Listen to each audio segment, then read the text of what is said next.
कोलकाता में काम घिनौना, कौन खिलौना।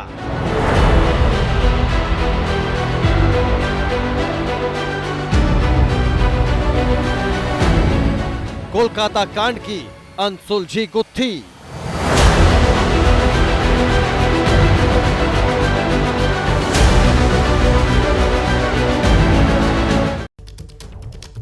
देश विदेश की 40 खबरों के बाद अब बारी बड़ी खबर की डिटेल्स पड़ताल का हो गया है। देखिए, आज बात करेंगे कोलकाता की डॉक्टर बिटिया के इंसाफ को लेकर छिड़ी जंग। देश भर में डॉक्टर्स का प्रदर्शन जारी है, तो साथ ही दरिंदगी के हर पहलू को सुलझाने के लिए सीबीआई का एक्शन भी तेज है और इस एक्शन पर सियासी रिएक्शन भी आने लगे हैं। कोलकाता में महिला सुरक्षा के मुद्दे पर सियासत इस वक्त अपने चरम पर है। कोलकाता की निर्भया केस से जुड़ा हुआ हर अपडेट आपको इस बुलेटिन में मैं बताऊंगी। मेरे साथ हर जानकारी के साथ दो सहयोगी भी जुड़े हुए हैं। हमारे साथ अंकित गुप्ता दिल्ली से लाइव हैं, मनोज्ञा लोईवाल हमारे साथ कोलकाता से लाइव जुड़ी हुई हैं। तमाम अपडेट उनसे हम जानेंगे। बातचीत की शुरुआत मैं आप दोनों के साथ करूं, लेकिन उससे पहले इस वक्त की बड़ी अपडेट, बड़ी खबर अपने दर्शकों को दे देते हैं। और देखिए, बड़ी खबर इस वक्त है कोलकाता कांड पर टीएमसी के नेता के बेतुके बोल। टीएमसी नेता मदन मित्रा का शर्मनाक बयान सामने आया है। सबूत मिटाए जाने के आरोपों पर उन्होंने ये बेतुका बयान दिया। मदन मित्रा कोलकाता कांड पर क्या उन्होंने बोला है, सुन ले। पुलिस की भूमिका पर आपको भरोसा है? जो किया वो सही किया, क्योंकि आरोप लग रहे हैं जो घटना हुई है उससे एविडेंस नष्ट हो चुके हैं। देखिए, एविडेंस नष्ट आप लोग बोल रहे हैं, क्यों मालूम है मेरा कि उसका बगल वाला जो घर है वो घर को किसी ने तोड़ दिया। ये मुख्यमंत्री का बात नहीं, ये लोकल डिपार्टमेंट से। I am also a chairman of a hospital, Sagar Dutta hospital का परिसेवा का चेयरमैन है। ये परिसेवा कमेटी और हॉस्पिटल अथॉरिटी डिसीजन लेते हैं ये क्या तोड़ना है, कहाँ पानी देना है, कहाँ आरसी देना है, कहाँ हत्या होती है तभी आपको रिपेयरिंग का काम याद आता है। लेकिन आप क्या बोलना चाहते हैं, जो वो लोग बगल वाला घर में बहुत बड़ा कंडम की एक अखड़ा था और वो लोग भीतर में जाके सब एक एक कंडम लेके आता था, तो क्या है? अरे पहले बताइए कितना आदमी था, ये अकेला आदमी का काम नहीं है। उसका बाद आप लोग बताइए इसमें और कौन कौन है। जो भी हो, हमारा तृणमूल का हो, उनका भी फांसी लगाइए, फांसी का फंदा में उठाइए, फायरिंग स्क्वाड का सामने लाइए, लेकिन छोड़ना नहीं। तो मदन मित्रा का ये बेतुका बयान आपने सुन लिया। सीधे इस पर मनोज्ञा से ही बात करते हैं। मनोज्ञा, इस मामले को लेकर पहले ही टीएमसी पर कई सवाल खड़े हो रहे हैं। संवेदनशीलता की जगह संवेदनहीनता हमने देखी। अब मदन मित्रा के इस बयान को किस तरीके से देखा जाए? देखिए, इसके दो साइड हैं। पहला पहलू ये है कि तृणमूल कांग्रेस पूरी तरह से डिफेंस में भी उतर गई है। हालांकि ये सबको पता है कि जो आंदोलन है वो जमीनी स्तर पर सवाल उठ रहे हैं और जो प्रोटेस्ट हो रहे हैं उसमें आम आदमी शामिल है। राजनीति से परे हर व्यक्ति जो भी इसको देख रहा है, समझ रहा है, जान रहा है, इस मामले पर कर रहा है। लेकिन तृणमूल कांग्रेस में भी तो दो फाट हो गए हैं और एक पक्ष है जो डॉक्टर सुखेंदु शेखर रॉय, जिन्हें कोलकाता पुलिस की तरफ से नोटिस भी गया इस आरोप में कि उन्होंने कुछ गलत खबरें फैलाई हैं या फिर उन्होंने फैक्चुअली चीज़ों को नहीं रखा है। तो वहीं दूसरी ओर दूसरा धरा है तृणमूल कांग्रेस का, जो ये कह रहा है कि पुलिस तो अपना काम कर रही है, फिर चाहे तृणमूल कांग्रेस के सांसद को बुलाए या कार्यकर्ता को बुलाए और अगर किसी को भी अरेस्ट कर ले। पर वो कहने का लहजा जो होता है उस पर भी सवाल खड़े हो जाते हैं, क्योंकि अगर आप यहाँ पर संवेदनशील बातों के बारे में कह रहे हैं तो बहुत सारी ऐसी शब्दावली है जिसका उपयोग और प्रयोग पूरी तरह से निषेध होता है। और साथ ही साथ जिस तरह से ये सवाल खड़े हो रहे हैं, जहाँ एक और सीबीआई की भूमिका के खिलाफ कि 19 तारीख तक उन्हें सबको अरेस्ट कर लेना चाहिए था, 72 घंटे हो गए हैं, सीबीआई क्या कर रही है? पर सीबीआई अपना काम एक ऐसी एजेंसी के तौर पर करती है जिस पर कभी भी सवालिया निशान नहीं खड़े होते, इसलिए समय लगता है, समय ज्यादा भी लग जाता है, कभी कभी महीनों भी लग जाते हैं। पर इस समय जिस तरह से और जिस गति से सीबीआई इसमें जांच में जुटी हुई है और सारे डॉट्स को जोड़ने की कोशिश कर रही है, इसमें ये मान लीजिए कि आरोप तो पहले लगे हैं कि अस्पताल में बहुत सारे एविडेंस को नष्ट किया गया है कि नहीं, इसकी पुष्टि नहीं हो सकती, लेकिन इन आरोपों की जांच करना भी सीबीआई का ही काम है। लेकिन जिस तरीके से मनोज्ञा पहले शुरुआती दिनों में इस मामले में लीपापोती साफ तौर पर देखी गई, बजाय इसके कि कोलकाता पुलिस पर सवाल खड़े किए जाए, उन पर एक्शन हो, उसके बाद हम ये देख रहे थे लगातार कि वो बचाव की मुद्रा में टीएमसी दिखाई दे रही थी। और अब इस तरीके की बयानबाजी कि सीबीआई क्यों नहीं जल्द से जल्द इस मामले में स्टेटस रिपोर्ट रखती है, और मदन मित्रा का वाकई बयान चौंकाता है। एक बार जरा फिर से सुन लेते हैं, फिर इस पर आगे बात करेंगे। पुलिस की भूमिका पर आपको भरोसा है? जो किया वो सही किया, क्योंकि आरोप लग रहे हैं जो घटना हुई है उससे एविडेंस नष्ट हो चुके हैं। देखिए, एविडेंस नष्ट आप लोग बोल रहे हैं, क्यों मालूम है मेरा कि उसका बगल वाला जो घर है वो घर को किसी ने तोड़ दिया। ये मुख्यमंत्री का बात नहीं, ये लोकल डिपार्टमेंट से। I am also a chairman of a hospital, Sagar Dutta hospital का परिसेवा का चेयरमैन है। ये परिसेवा कमेटी और हॉस्पिटल अथॉरिटी डिसीजन लेते हैं ये क्या तोड़ना है, कहाँ पानी देना है, कहाँ आरसी देना है, कहाँ हत्या होती है तभी आपको रिपेयरिंग का काम याद आता है। लेकिन आप क्या बोलना चाहते हैं, जो वो लोग बगल वाला घर में बहुत बड़ा कंडम की एक अखड़ा था और वो लोग भीतर में जाके सब एक एक कंडम लेके आता था, वो क्या है? अरे पहले बताइए कितना आदमी था, ये अकेला आदमी का काम नहीं है। उसका बाद आप लोग बताइए इसमें और कौन कौन है, जो भी हो, हमारा तृणमूल का हो, उनका भी फांसी लगाइए, फांसी का फंदा में उठाइए, फायरिंग स्क्वाड का सामने लाइए, लेकिन छोड़ना नहीं। अब मदन मित्रा से ये पूछा जाए, टीएमसी को इस पर जवाब देना चाहिए कि क्या वाकई सवाल पूछने का इस वक्त उनको हक है, क्योंकि ये तमाम सवाल तो पहले से ही खड़े हो रहे हैं। देखिए, कोलकाता रेप मर्डर से जुड़ा हुआ एक और बड़ा अपडेट। आज फिर से स्वास्थ्य मंत्रालय पहुंचे हैं डॉक्टर्स। स्वास्थ्य सचिव से डॉक्टर्स ने मुलाकात की है। रेजिडेंट डॉक्टर एसोसिएशन का प्रतिनिधि मंडल मुलाकात करने के लिए पहुंचा है। डेलीगेशन में कई बड़े हॉस्पिटल के डॉक्टर्स भी मौजूद हैं, क्योंकि देखिए इस घटना के बाद, इसके बाद से लगातार जो डॉक्टर्स हैं वो अपनी कुछ मांगे रख रहे हैं और कह रहे हैं कि जब तक उनकी मांगों को नहीं माना जाएगा वो अपनी हड़ताल वापस नहीं लेंगे। हमारे साथ अंकित इस खबर पर ज्यादा जानकारी के साथ जुड़ गए। अंकित, डेलीगेशन मुलाकात के लिए पहुंचा, क्या हुआ मुलाकात में, क्या और डिटेल्स हैं इस पर?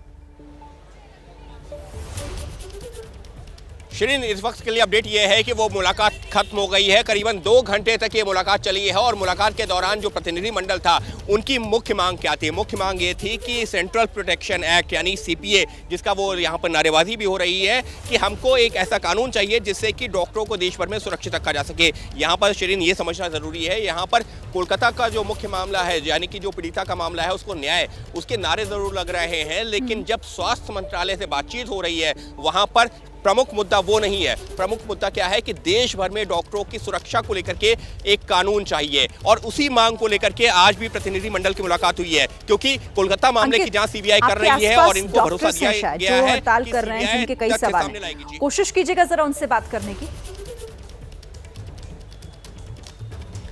जी बिल्कुल, मैं कोशिश करता हूँ इन लोगों से बात करने की। आप लोग यहाँ पर जो पहुंचे हुए थे, ये बताइए मुख्य मुद्दा क्या आप लोगों का? सीपीए यानी central protection act? Yes, CPA हमारा सबसे बड़ा मुद्दा है। अभी तो जो है, लेकिन मुख्य लड़ाई तो ये चल रही है ना कोलकाता में, जो मृत का। अभी हमें जस्टिस चाहिए उसके लिए, फिर हमें central protection act for doctors चाहिए, ताकि ये सारी चीज़ें फ्यूचर में फिर से रिपीट ना हो और ताकि हम फिर से ना बैठे यहाँ पे और ये पूरी जो सर्विसेज है हॉस्पिटल की ये फिर से बंद ना हो। अभी आज की तारीख में सबसे बड़ा मुद्दा क्या है आप लोगों के लिए? सबसे बड़ा मुद्दा क्या है? देखो, मुद्दे की बात करें, जो हुआ है वो उस कृत्य को लोग सोच भी नहीं सकते, जैसा कि पूरे देश को पता है। तो मुद्दा क्या है सबसे बड़ा? हम चाहते हैं ये ऐसी घटना दोबारा फ्यूचर में कभी ना हो, सब कानून बने, उसके लिए कानून बने। सब महिला डॉक्टर होने के नाते आप लोगों के लिए सबसे बड़ा इस वक्त मुद्दा क्या है? क्योंकि हम देख रहे हैं कि सीपीए, आप लोगों की डिमांड यहाँ पर, यही मांग उनकी है और इन्हीं मांगों को पूरा होने का वो इंतजार कर रहे हैं। अंकित, लौटूंगी आपके पास, मनोगी अब हमारे साथ हैं, लेकिन इसी बीच कोलकाता रेप मर्डर पर लगातार जो बड़े अपडेट्स आ रहे हैं वो भी हम अपने दर्शकों को दे रहे हैं। देखिए, शाम को दिल्ली रवाना हो सकते हैं बंगाल के गवर्नर, ये बड़ा अपडेट है। शाम 5:30 बजे दिल्ली के लिए रवाना हो सकते हैं आनंद बोस। गृह मंत्री अमित शाह से वो मुलाकात कर सकते हैं और जो राज्य की मौजूदा हालात हैं इस मामले में, जो अभी तक का तमाम अपडेट है, वो बंगाल के गवर्नर गृह मंत्री अमित शाह को उसकी पूरी जानकारी दे सकते हैं। मनोज्ञा, आनंद बोस पहले ही राज्य की स्थिति को लेकर, कानून व्यवस्था को लेकर राज्यपाल नाराजगी जता चुके हैं। अब यही तमाम चीजों को लेकर क्या आज दिल्ली आ रहे हैं? गृह मंत्री से उनकी मुलाकात का मकसद वही है? बिल्कुल, दोनों से मुलाकात होगी। जेपी नड्डा जो कि राष्ट्रीय अध्यक्ष हैं और साथ ही साथ स्वास्थ्य मंत्री हैं, तो वहीं दूसरी ओर गृह मंत्री अमित शाह से भी मुलाकात होगी। दोनों से मुलाकात के 2 संदर्भ हैं। पहला ये कि उनको कानून व्यवस्था के बारे में बताना है, और क्योंकि ये मामला स्वास्थ्य से जुड़ा है और ममता बनर्जी ने सीधा आरोप लगाते हुए ये कहा था कि स्वास्थ्य मंत्रालय ने हमारा बहुत सारा पैसा रोक रखा है। दूसरा, कानून व्यवस्था इज अ स्टेट सब्जेक्ट, लेकिन स्टेट सब्जेक्ट होने के बावजूद यहाँ पर जिस तरह की स्थितियाँ हैं उस पर हमेशा राज्यपाल की रिपोर्ट बहुत बड़ी कारगर होती है। भारतीय जनता पार्टी बखूबी जानती है कि पश्चिम बंगाल में 2021 के चुनाव के बाद और 2024 के आंकड़ों के बाद राजनीति हो रही है। लेकिन दूसरी ओर ये भी आपको समझना होगा कि तृणमूल कांग्रेस भी इसमें अब पूरी तरह से जमीनी तौर पर उतरकर राजनीति कर रही है। दोनों पार्टियां एक भी कदम पीछे नहीं रख रहे। इसमें राज्यपाल की भूमिका पर सवाल तृणमूल कांग्रेस पहले उठा चुकी है, पर राज्यपाल का ये भी कर्तव्य है कि वो केंद्र सरकार को लगातार बताते रहें कि राज्य में स्थिति क्या है, भले ही वो अच्छी हो या बुरी हो। और ऐसे में राज्य में स्थिति जिस तरह से है, रास्तों पर प्रोटेस्ट होना, कल फुटबॉल मैच का कैंसिल हो जाना, जो एक पुराना मैच है ईस्ट बंगाल वर्सेस मोहन बगान, उसका कैंसिल होना, ये कहते हुए कि हम सुरक्षा व्यवस्था के तौर पर उसे कैंसिल कर रहे हैं, इन सब को संज्ञान में लिया जाएगा। ये कोई छोटी छोटी घटनाएं नहीं है, लेकिन ये एक ऐसे बिंदु हैं जिनको जब आप चारों तरफ से जोड़ेंगे तो एक पूरी तस्वीर बन जाएगी, ये बताने के लिए कि क्या लॉ एंड ऑर्डर सच में इतना खराब है या फिर स्थिति में सुधार हो रहा है। बिल्कुल ठीक है, मनोज, देखना होगा जब मुलाकात होती है तो उसके बाद वहां से क्या और जानकारी निकलकर सामने आती है। लेकिन कोलकाता निर्भया केस में एक और बड़ी खबर, लेडी डॉक्टर की पोस्टमार्टम रिपोर्ट भी सामने आ गई है। पोस्टमार्टम रिपोर्ट में लेडी डॉक्टर से रेप की पुष्टि हुई है। प्राइवेट पार्ट पर गंभीर चोट की बात पोस्टमार्टम रिपोर्ट में साफ है। हाथ, कंधे और घुटनों पर भी चोट के निशान पोस्टमार्टम रिपोर्ट में सामने आए हैं। बड़ी खबर इस वक्त की पोस्टमार्टम रिपोर्ट जो बताते हैं कि लेडी डॉक्टर के साथ कितना बड़ा और कितना जघन्य अपराध उस दिन हुआ, उस रात हुआ, क्योंकि उसमें साफ रेप की पुष्टि, प्राइवेट पार्ट पर गंभीर चोट के निशान, हाथ, कंधे और घुटनों पर भी चोट के निशान हैं।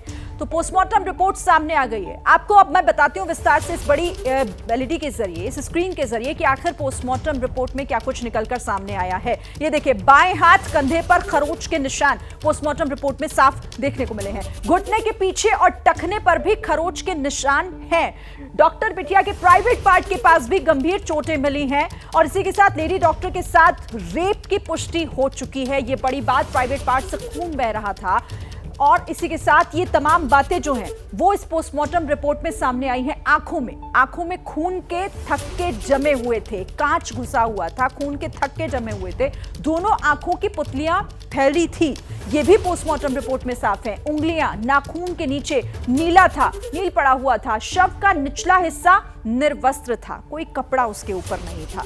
तो मैं जितना बता नहीं पाऊंगी, आप सुन नहीं पाएंगे। पोस्टमार्टम रिपोर्ट ये बता रही है कि आखिर उस रात उस बिटिया के साथ क्या हुआ था, अंकित।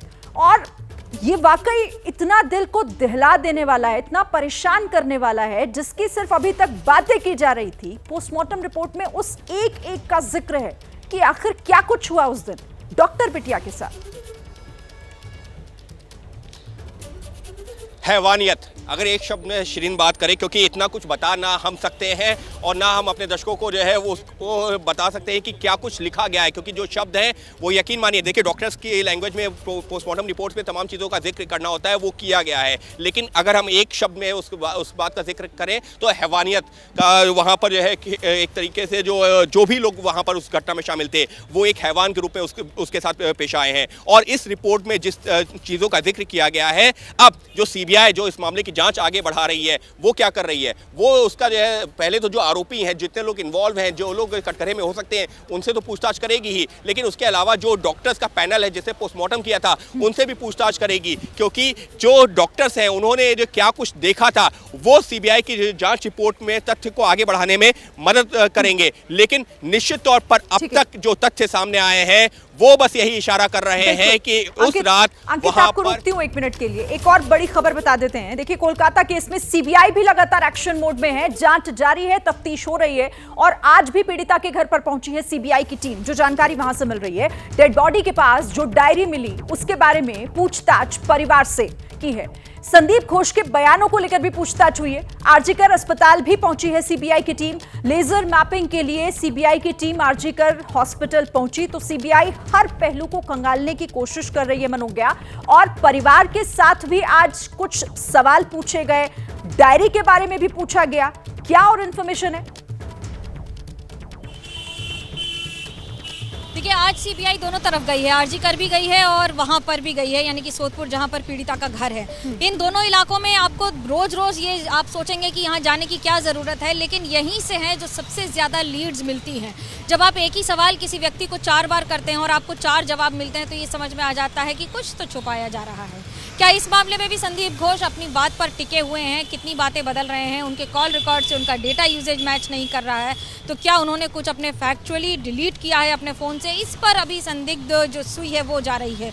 दूसरा जो डायरी है, डायरी में के पन्नों में जो फटे हुए पन्ने हैं, कोई भी व्यक्ति अगर डायरी लिखता है तो आमतौर पर एक सलीके से डायरी को फाड़ा जाता है, उसका एक साइकोलॉजिकल इम्पैक्ट होता है जो कि डॉक्टर्स और खासतौर से सीबीआई के अधिकारी और फोरेंसिक एक्सपर्ट्स बखूबी समझते हैं।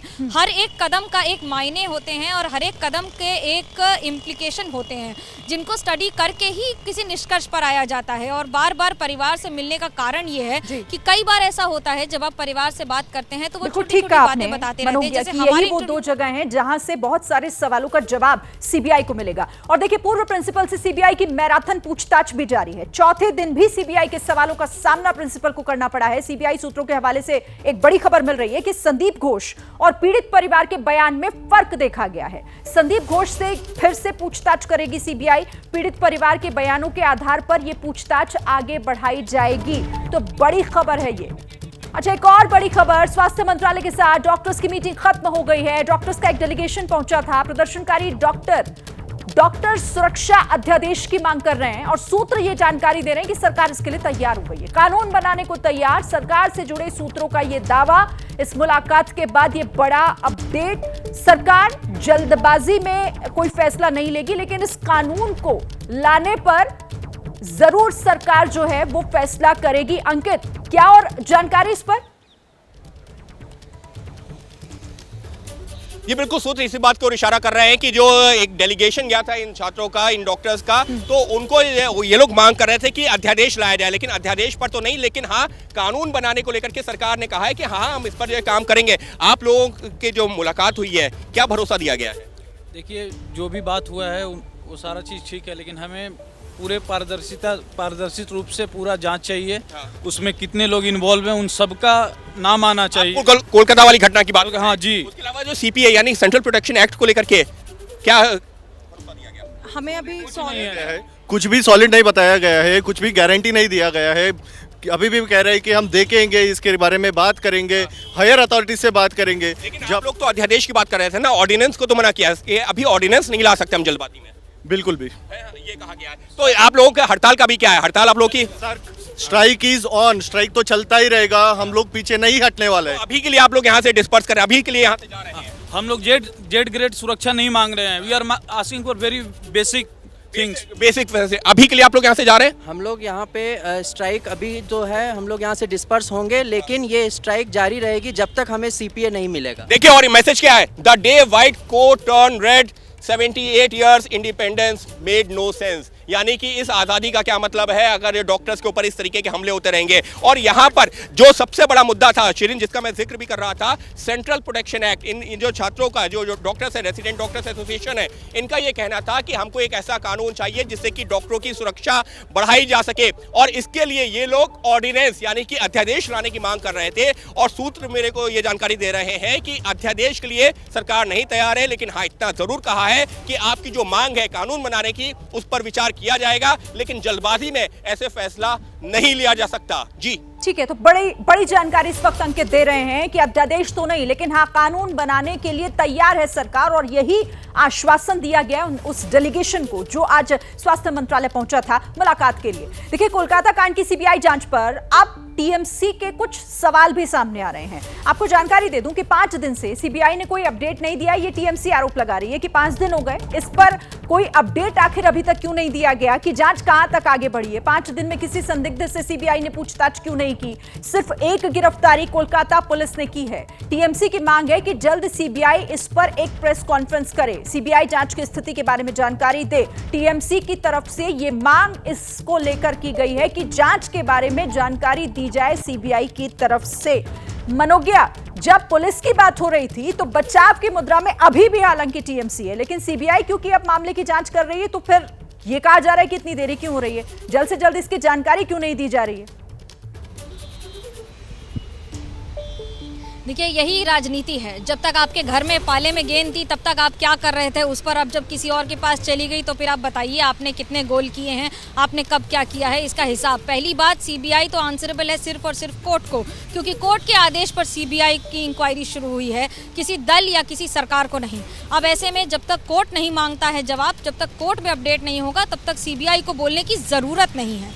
पर रही बात राजनीति की और बार बार हो रही पूछताछ की, तो 4 या 5 दिन में सीबीआई जिस गति से काम कर रही है, यकीन मानिए मैंने इससे पहले भी बहुत सारे कवरेज किए हैं, पर जिस गति से, जिस स्पीड से और जिस लगातार फोकस से एक इस केस पर जितनी टीम्स लगी हुई हैं, ऐसा बहुत कम होता है। क्योंकि सीबीआई भी ये बखूबी जानती है कि इसका जवाब वो सिर्फ किसी सरकार या किसी दल को नहीं दे रहे हैं, इसका जवाब सीबीआई की नज़रें, पूरे देश की नज़रें इस समय सीबीआई पर हैं और पूरा देश ये देख रहा है कि सीबीआई क्या कहती है कि आखिरकार गुनहगार है कौन।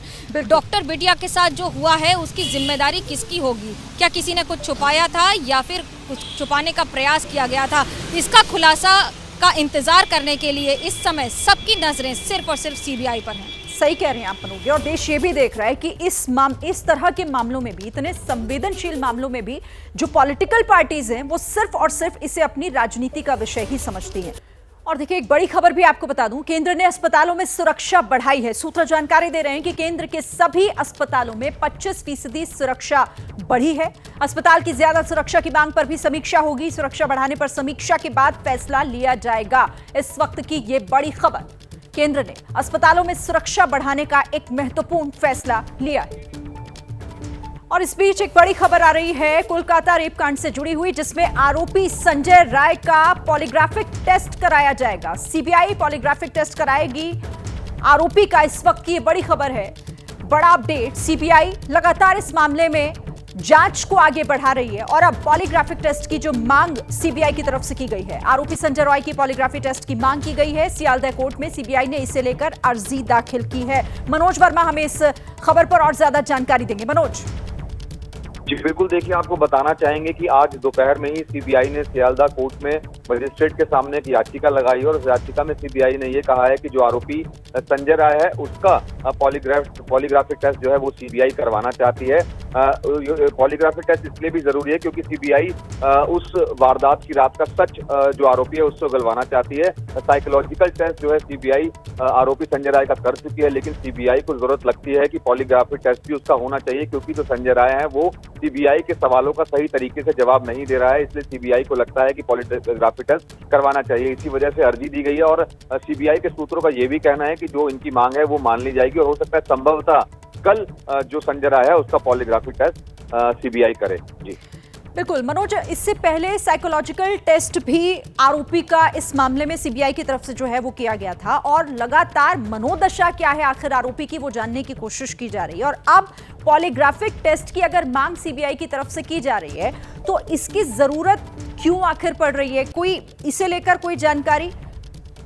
जी बिल्कुल, देखिए आपको बताना चाहूंगा कि इसकी जरूरत इसलिए पड़ रही है कि जिस तरीके से संजय रॉय सीबीआई के सवालों का जवाब दे रहा है उसमें कहीं ना कहीं सीबीआई को लगता है कि बहुत ज्यादा विरोधाभास है, वो हर सवाल का सही तरीके से जवाब नहीं दे रहा है। इसी वजह से सीबीआई को लगता है कि संजय राय का पॉलीग्राफिक टेस्ट करवाना चाहिए और इसी वजह से सीबीआई ने कोर्ट के अंदर अर्जी दी है। और सीबीआई के सूत्रों का साफ तौर पर यह कहना है कि वो अर्जी जो दी गई है कोर्ट में उसको मान भी लिया जाएगा और संभवतः कल इसका जो संजय राय आरोपी है उसका पॉलीग्राफिक टेस्ट किया जाएगा, क्योंकि जो साइकोलॉजिकल टेस्ट सीबीआई ने अब तक किया है संजय रॉय का उसमें जितने भी बयान संजय रॉय ने दिए हैं उससे सीबीआई को यही समझ में आया है कि वो सवालों के जवाब सही तरीके से नहीं दे रहा है, इसलिए उसका पॉलीग्राफिक टेस्ट करवाना जरूरी है। ठीक है, नजर रखिएगा मनोज। फिलहाल शुक्रिया इस तमाम जानकारी के लिए।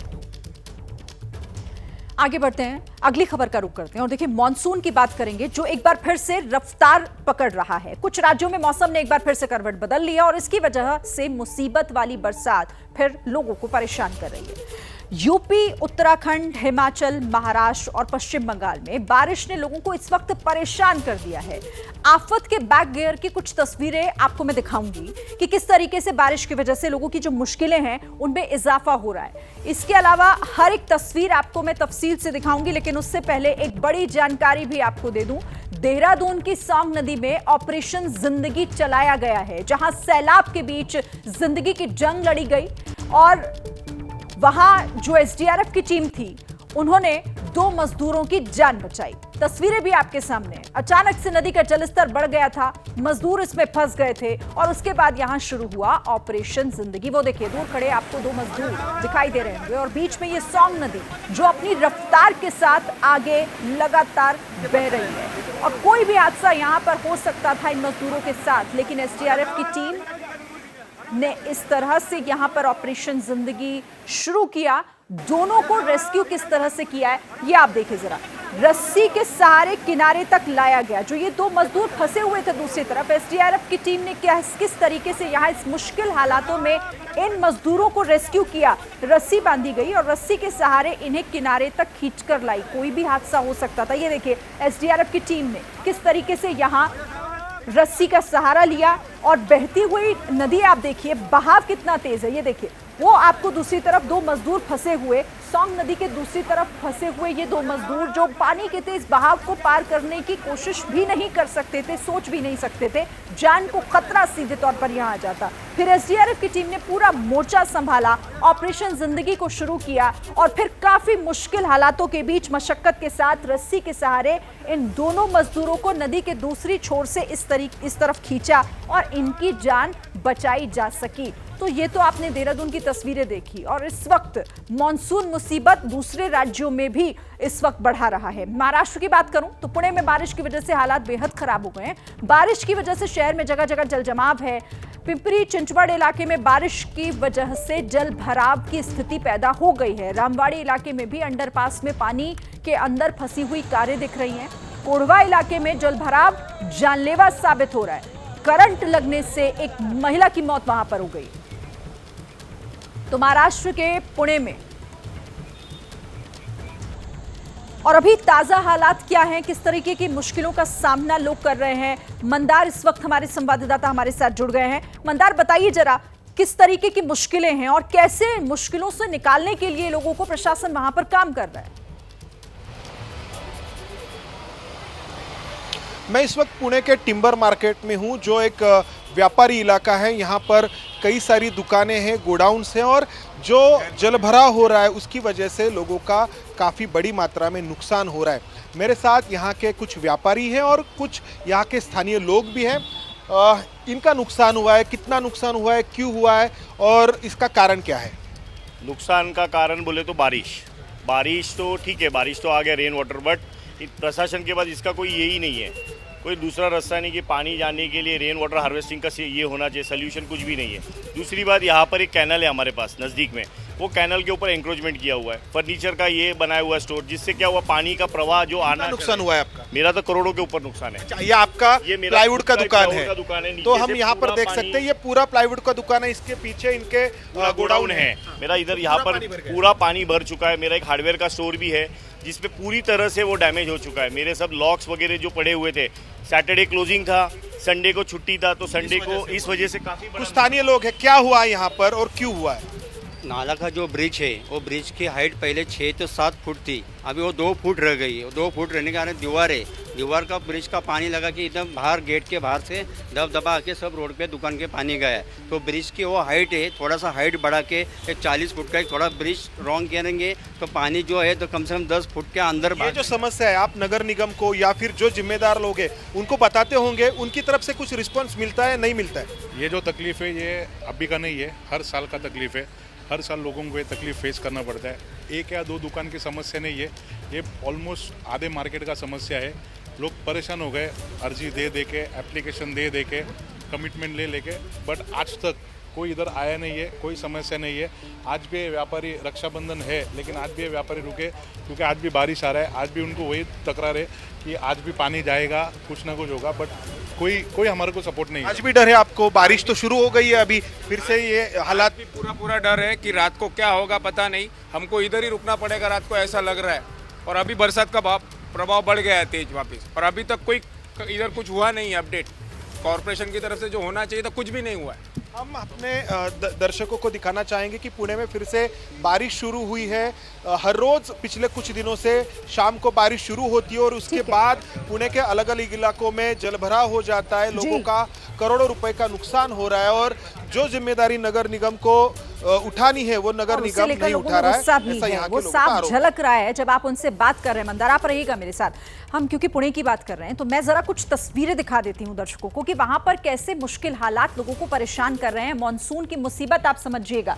ये देखिए जल भराव की तस्वीरें हैं। ये सड़क जो आपको तालाब की तरह दिखाई दे रही होगी, यहाँ पर गाड़ियों का चलना, लोगों के लिए चलना कितना मुश्किल हो रहा है। ये देखिए यहाँ से एक बस निकल रही है और इस भरे हुए पानी के बीच से ही निकलना पड़ रहा है। और कई जगहों पर ये देखिए पानी का तेज बहाव सड़क पर भी साफ दिखाई दे रहा है। लोगों को रोड क्रॉस करने में दिक्कत हो रही है, जगह जगह जल जमाव। और अब ये घरों में, मकानों में, दुकानों में भी ये पानी घुस रहा है। आप देखिए जरा कि किस तरह से जो अब बारिश के बाद नदियों का जल स्तर है वो पानी निकलकर अब सड़कों का रुख कर रहा है, लोगों के घरों का रुख कर रहा है। और कुछ इस तरीके की तस्वीर, अंडरपास की तस्वीरें हैं। ये गाड़ियां फंस गई है, देखिए ये अंडरपास के पास की तस्वीर है जहां गाड़ी आधी से ज्यादा डूबी हुई आपको साफ दिखाई दे रही होगी। और यहां से अब इसे बाहर निकालकर दूसरी तरफ ले जाना कितना मुश्किल होगा ये बहुत तस्वीरों के माध्यम से समझा जा सकता है। तो ये तो पुणे की तस्वीरें हैं, महाराष्ट्र की बात मैं कर रही हूँ, लेकिन अब आपको जरा उत्तर प्रदेश लिए चलती हूँ। वहां पर भी बारिश के बाद जो उफान पर है नदियां वो मुसीबत बढ़ा रही हैं। गंगा यमुना का जलस्तर बढ़ गया है। दोनों नदियां खतरे के निशान से सिर्फ 4 मीटर नीचे हैं।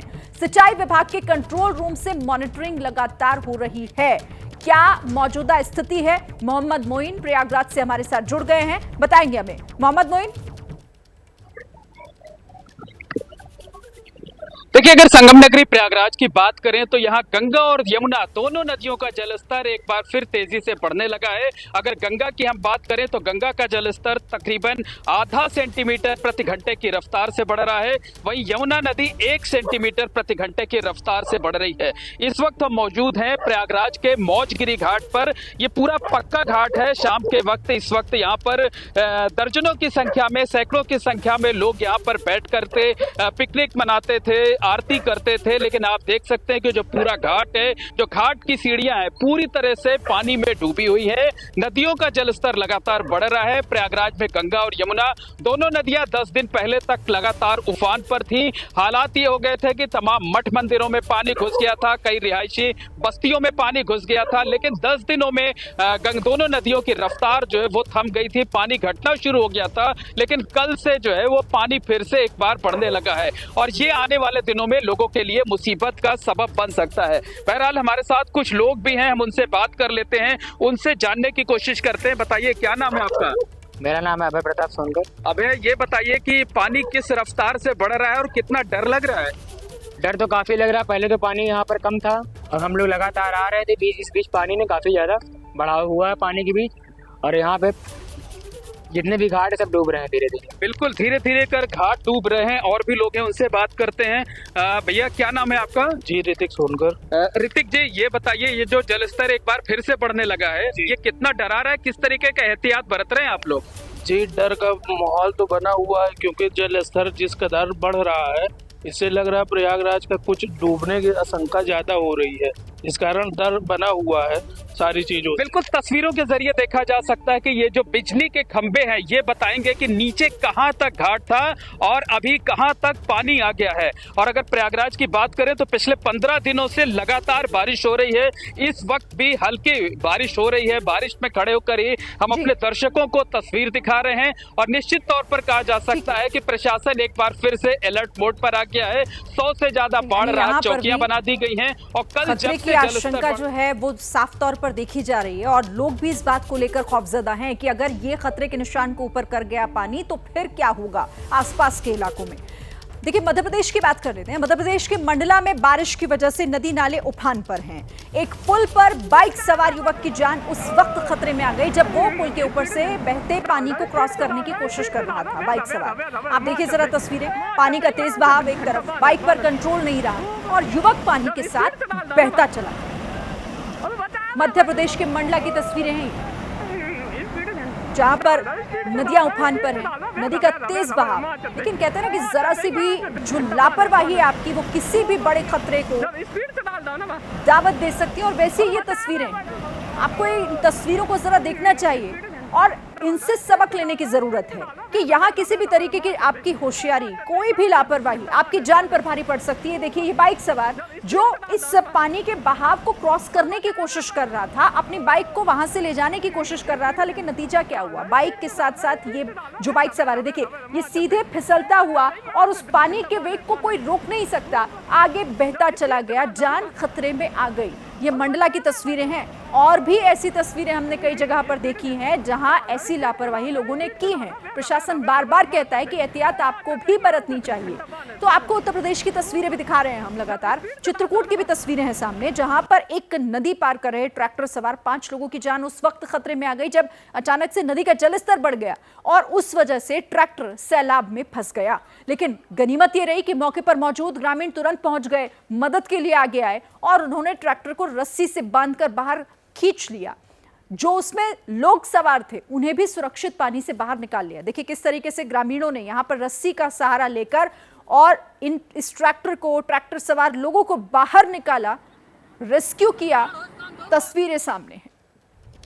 तो चित्रकूट की तस्वीरें, यहां पर भी पानी के तेज बहाव में एक ट्रैक्टर फंस गया था और ये बहता उससे पहले गनीमत इस बात की थी कि जो ग्रामीण थे उन्होंने फौरन वहां पहुंचकर मदद पहुंचाई।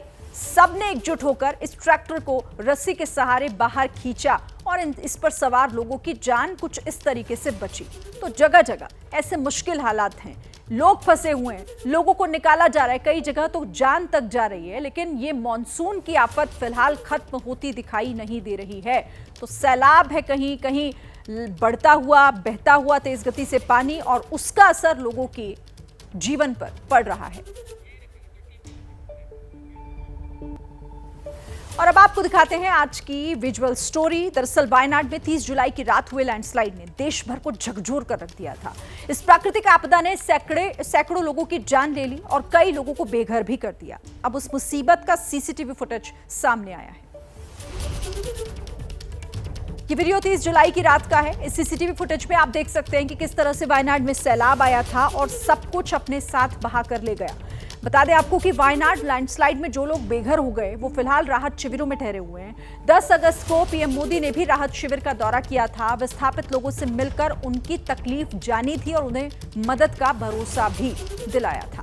ये दूसरी तस्वीर भी आपको दिखा रहे हैं हम। कई तस्वीरें सामने आई हैं जो आसपास लगे सीसीटीवी कैमरों में रिकॉर्ड हो गई। जब उस वक्त वो प्राकृतिक आपदा आई, जब वो सैलाबी आफत लोगों के ऊपर आई, तो कैसा मंजर, कैसा उस वक्त नजारा था। आपके सामने ये तस्वीरें हैं जो हम आपको 30 जुलाई की तस्वीरें दिखा रहे हैं, जब केरल के वायनाड में तबाही आई थी, जहां सैकड़ों लोगों की जान चली गई और कई लोग बेघर हो गए, जिनके घर बार सब इस आपदा में बह गए, बर्बाद हो गए। जो जहां तहां अब राहत शिविरों में जिन्होंने शरण ली है, जिनके पास अभी रहने को घर भी नहीं है। लेकिन उस रात हुआ क्या था, ये सब कुछ आप इस सीसीटीवी फुटेज के जरिए देख सकते हैं। सब पहले सामान्य लगता है, लेकिन अचानक से आया सैलाब सब कुछ अपने साथ बहा कर ले जाता है और उसके बाद सैकड़ों लोगों की जान चली जाती है। ये तस्वीरें आपके सामने हैं। आज की विजुअल स्टोरी हम आपको दिखा रहे हैं वायनाड की। जैसे ही घड़ी का काटा दोपहर 2:30 पे आए, बबीता जी का दिल सास बहू साजिश के लिए मचल जाए। और ये है इनकी बहू, पूरे दिन ऑफिस की टेंशन हो जाए गॉन जब ये करें अपना फेवरेट शो फ्री टाइम पे ऑन। इनकी तरह आप भी देखें अपना फेवरेट शो अपने टाइम पर और डाउनलोड कीजिए एबीपी लाइव ऐप अपने स्मार्ट टीवी पर।